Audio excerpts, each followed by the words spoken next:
panel of the Cessna 185 airplane, then cautiously tapped his finger on the steamy fuel gauge. Just as he expected, the needle tipped out empty. He shivered. The armed rebel hovered so closely that Rick hardly dared move, much less say anything. But keeping his eyes forward, he gathered his nerve and spoke. "Our fuel reserves are low," Rick said loudly over the rumbling of the airplane engine. Carefully avoiding eye contact, he swallowed and continued. "The plane will not fly much longer. I warned you when you passed yourself about this mission plane that I did not have enough fuel for long flights. We must reach our destination. We need the supplies for this airplane for our course." The lone hijacker gripped the gun in his hand so tightly that his knuckles turned white. Rick looked out the vibrating window frame as he gazed down over the canopy of unfamiliar tangled territory below. It would be a matter of minutes before the engine stalled, and they'd be swallowed into the abyss of trees, never to be heard from again. Drops of sweat beaded on his forehead as he tried to think of a way to escape the impending crash. The hijacker shoved the gun into Rick's face. "Just do as you're told," he demanded, the gun barrel dangerously close to Rick's right eye. "Okay, stop. Time out. Be careful with that stick," Rick told his little brother Tim. He grabbed it and held it while he talked. "Mom specifically said you could use a stick only if you didn't poke my eyes out with it." "I'm being careful." Tim jerked the stick out of Rick's hand and repositioned it as he adjusted the camouflage bandana that had fallen over his eyes. "And you're the victim. Victims don't make demands. Now act scared of me." "I don't have to act scared," Rick countered, holding a protective hand between himself and the stick's point. I'm terrified that you're going to screw on my eyeball with that thing." Keenly aware of the dangerous weapon the hijacker insisted on keeping near his face, Rick scanned the thick umbrella of trees below. There was no place to land. Soon they'd be at the mercy of gravity. Then suddenly, the idea for escape that Rick begged God for came to him. Calculating just the right moment, in one swift move, he knocked the gun from the hijacker's hands, grabbed the parachute, and jumped. He fumbled frantically for the ripcord. The parachute opened, jerking him upward before dropping him slowly to the jungle floor. At that same moment, the plane stalled and fell crashing down through the trees. When the confetti of shredded leaves and dirt settled, Rick grimaced at the wreckage. The Cessna 185 was a total loss, and the hijacker had perished. Rick must seek survival alone in the jungle. "Wait a minute, I don't want to perish," Tim complained. "I want to keep playing." Rick sighed and shook his head. Miraculously, the hijacker survived the plane crash and continued to test the patience of the courageous mission pilot. Rick tried to pull himself from the tangled parachute but was unsuccessful. His captor emerged from the wreckage and stood over him. "You thought you could escape, did you?" The rebel gave a taunting laugh. "Well, mission pilot, even if you survive me, you cannot survive the poisonous snakes and wild animals of the Peruvian jungle." Without warning, other smaller rebels emerged from the bush and attacked Rick. He lay, helpless, at their mercy. "Hey, this isn't fair," Rick said, pushing Tim, his baby brother Chris, and his baby sister Laurie off of him as they giggled and tickled him with their fingers. "There's only one of me and 3 of you." It was no use. The native rebels subdued him with torture tactics and soon held him captive in a bamboo jail cell while they celebrated his capture. Rick fearlessly watched them from inside his makeshift prison, certain that this was part of God's plan to turn the rebels into soldiers in the kingdom of light.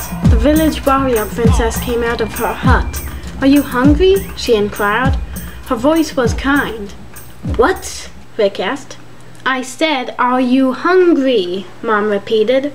"Come out from under the coffee table and wash your hands for dinner." "Aw, Mom, not yet," Tim complained. "Me and Chris and Laurie haven't even been converted yet."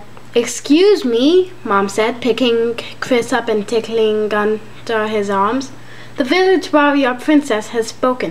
No uncivilized behavior tonight. And if someone could please salvage my dining room chairs from the plane wreckage in the living room and bring them back to the table, I'd appreciate it." Can we play again after dinner? Tim begged Rick, his eyes dancing with excitement as he pulled his chair back into the dining room. Next time, can I be the missionary pilot and you and Laurie and Chris be the infidels? We'll see, Rick said, ruffling Tim's hair, but go get your hands washed for dinner. Just then, Dad walked in the front door. Smells good in here, he said, picking Laurie up in his arms and giving Mom a quick kiss. Did you all have fun on your first day of summer vacation? Yeah, Rick shrugged as he pulled up his chair next to the dinner table. If you call being hijacked by native rebels, parachuting an escape and crashing your plane in the jungle fun. Looking across the table at Tim, he made a silly face. Ah, I seen you've been entertaining your little brother and sister for your mom again. Dad's eyes twinkled. They never get tired of playing missionary bus pilot with their big brother, do they? With a smile, Rick shook his head as he scooted his chair in toward the table and took off his hat for prayer. Mom buckled Laurie into her high chair and then sat down at the table with everyone else. Dad smiled and winked at her and then took her hand as he bowed his head for the blessing. Speaking of missionary bus pilots, I got a letter today, Dad said when he'd finished the prayer. He dished out a helping of rice casserole, then passed it on to Rick. Remember your moms and my friends who are missionaries in Peru? They sent us another letter. I'll read it to you kids during gossip tonight. Oh, and Rick, he added, something came for you too. Rick swallowed a forkful of salad. For me? What is it? It's that flight magazine you ordered. It looks pretty cool. It even has an airplane buying guide in it with its own all kinds of specifications and things. Rick knew he had to choke down a few more bites of dinner to satisfy his mom before he could check out his new magazine. He finished as fast as he could and then wadded up his napkin into a ball before picking up his empty dinner plate and juice glass. Dad, where's that magazine? Rick asked as he rinsed his plate at the kitchen sink. It's on the coffee table, Dad said, wiping his mouth. Did you boys practice your trumpets today? For half an hour, Rick answered, picking up his new magazine and heading up to his room. This is incredible, Rick thought. He was sprawled out on his bed, feet dangling over the edge, as he looked at the featured planes. Each plane had a full view and a cutaway view so that he could see the interiors of the planes. He thumbed through the pages until he came to a picture of a yellow Super Cub airplane. With an open mouth, Rick stared at the beautiful, sleek lines and black trim. The legend lives, Rick whispered to himself, thinking of the pictures in his airplane encyclopedia. Oh man, here's one for sale that looks practically new. It would be the perfect plane for a missionary bush pilot. The right amount of cargo space and 2 seats. One for him and one for his best friend Marcus. Not fast, but light and agile. It had a fully enclosed engine compartment and a powerful engine for short takeoff and landing. It had to be the most awesome thing he'd ever seen. He picked up the phone and dialed Marcus' number. Hello? Hey, it's me, Rick said, barely waiting for Marcus to get out the word. Guess what came in the mail today? An elephant? Marcus asked wryly. No, better.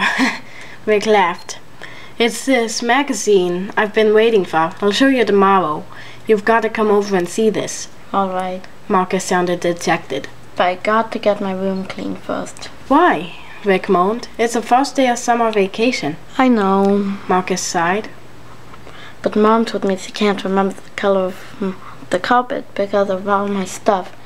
Said I'm a prisoner until I get my room as clean as my sister's room is.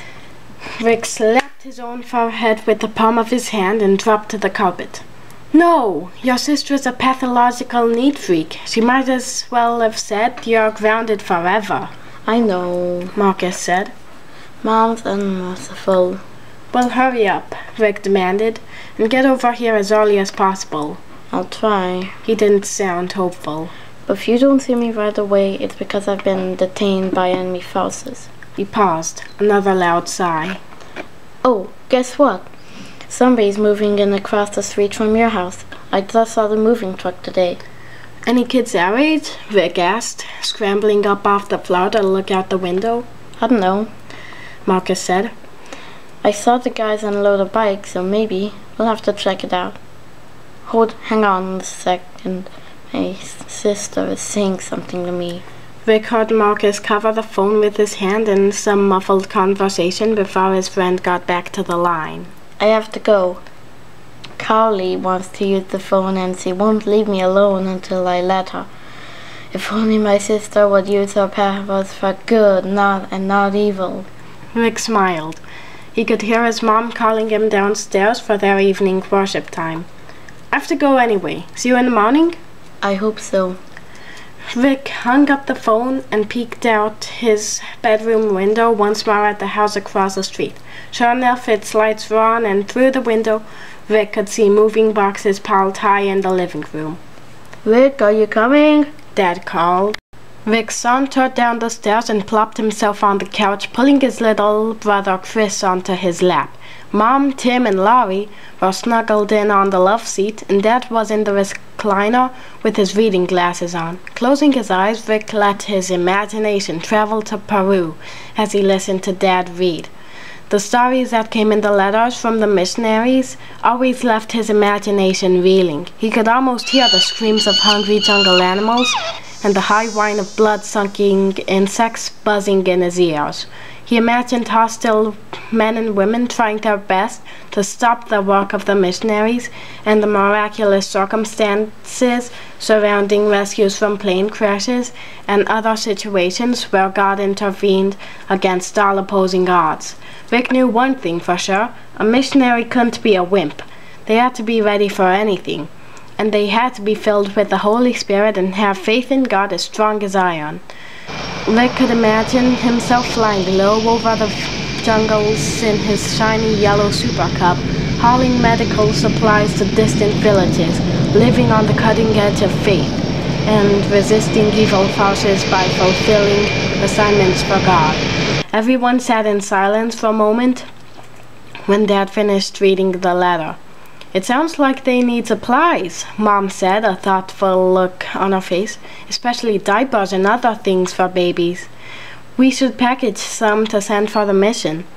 To close their worship time, the family held hands in a circle, and each person took a turn praying. Rick prayed especially for the missionaries, asking for protection for them and for the power of the Holy Spirit in their work. After helping Dad brush the little kids' teeth and get them into their pajamas, then hugging Mom goodnight, Rick climbed into his bed and stared upward. Tim's upside-down face soon appeared over the edge of the top bunk. "Yes," Rick gasped, stretching his arms and then folding them behind his head. Well, I just thought I'd tell you that I've decided I want to be a missionary. Tim said. Not like what you played with me today. I mean for real. Rick smiled in the near darkness. "Yeah, me too," he whispered. He saw Tim pull himself back up onto the top bunk and felt the bed wiggle as his little brother made himself comfortable on his pillow and pulled the light blanket up to his neck. Soon Rick heard his steady breathing. As for him, he couldn't sleep. He couldn't stop thinking about the letter his dad had read, and a ball of excitement in the pit of his stomach kept him awake. An idea was forming in Rick's mind. Why wait? He could start raising money to buy that Super Cub right now, this summer. Then when he received his pilot's license, he'd already have a plane and could get started as a missionary bush pilot sooner. Rick tried to close his eyes and rest to the sound of the northwest summer rain falling outside, but with all of the ideas beginning to spin around in his head, he didn't see how he'd be able to sleep at all.